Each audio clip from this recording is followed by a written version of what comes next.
Guna mewujudkan kehidupan yang sehat, diperlukan makanan sehat. Makanan sehat bisa didapatkan dari pertanian organik.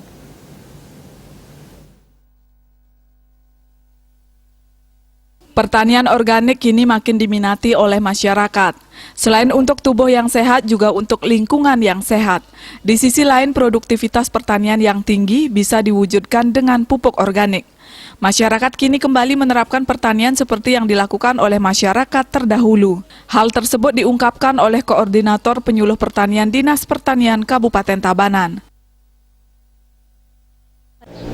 Jadi dengan kita menggunakan pupuk organik, tanah itu akan menjadi sehat, struktur tanah akan menjadi baik, tanah menjadi porus, sehingga zat-zat nutrisi tanah dengan mudah bisa diserap oleh tanaman. Apapun yang ditanam oleh petani, dengan mudahnya bisa diserap oleh petani, itu berarti otomatis akan menghasilkan produktivitas yang lebih tinggi dibandingkan dengan selalu menggunakan yang kimiawi saja.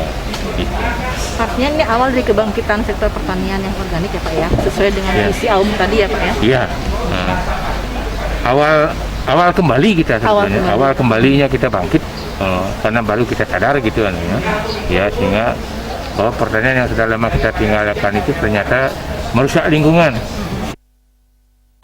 Pemirsa, mengonsumsi pangan sehat bebas kimia sangat penting di tengah pandemi COVID-19. Selain itu, ingat selalu terapkan protokol kesehatan COVID-19 secara ketat agar terhindar dari virus corona. Desak Aryani, Bali TV.